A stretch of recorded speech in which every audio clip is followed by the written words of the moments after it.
Hi guys, മഴ തോരും മുമ്പേ promo റിവ്യൂവിലേക്ക് എല്ലാവർക്കും സ്വാഗതം. അങ്ങനെ തലയൊക്കെ പൊട്ടി ഓടിക്കിതച്ചെത്തിയ രോഹിത് ബെഡിലിരിക്കുമ്പോൾ ബാലചന്ദ്രൻ റൂമിൽ പതുക്കെ വന്ന്, എടാ നിന്നോട് ഇവിടെ ആരെന്ത് തെറ്റ് ചെയ്തിട്ടാ ഞങ്ങളോട് ഇങ്ങനെ ദേഷ്യം കാണിക്കുന്നത്?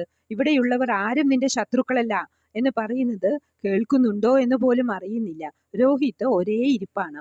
അതേസമയം ശിവൻ ഗംഗാധരനെ വിളിച്ച്, നാളെ വൈജയുടെ ഡിസ്ചാർജാ, അവിടെ അടുത്തുള്ള ഒരു വാടക വീട്ടിലേക്ക് മാറ്റാനാണ് പ്ലാൻ.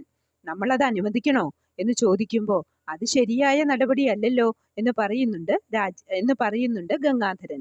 അപ്പോ രാജീവൻ പറയുന്നത്, അതിനൊരു വഴിയുണ്ട് ശിവേട്ട എന്ന് പറഞ്ഞ് ഒരു വഴി പറഞ്ഞു കൊടുക്കുന്നു. അതിന് ശിവൻ പറയുന്നത്, എന്റെ രാജീവ, ചുമ്മാ ഞാൻ അങ്ങനെ ഒരു ബഹളം ഉണ്ടാക്കാമെന്നല്ലാതെ ഇതൊന്നും നടക്കാൻ പോകുന്നില്ല എന്ന് പറയുന്നുണ്ട്. ഇതെല്ലാം കേട്ടുകൊണ്ട് കമലയും ദേഷ്യത്തോടെ ശിവന്റെ അടുത്ത് നിൽപ്പുണ്ട്.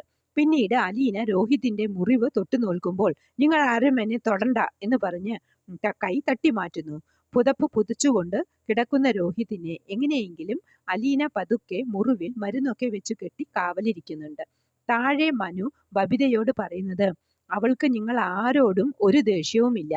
അലീനയെ സപ്പോർട്ട് ചെയ്ത് പറയുന്നതേ കേൾക്കാൻ ഇഷ്ടപ്പെടാത്ത ബബിതയ്ക്ക് ആകെ ഇറിറ്റേഷൻ ആകുന്നു. ഇതൊക്കെയാണ് പ്രമോ റിവ്യൂവായി കാണിച്ചത്. പ്രമോ ഇഷ്ടമായെങ്കിൽ ലൈക്ക് ചെയ്യാനും ഷെയർ ചെയ്യാനും സപ്പോർട്ട് ചെയ്യാനും സബ്സ്ക്രൈബ് ചെയ്യാനും മറക്കരുത്. അടുത്തൊരു എപ്പിസോഡിന്റെ അടിപൊളി പ്രമോവുമായി വരുന്നതുവരെ കാത്തിരിക്കുക.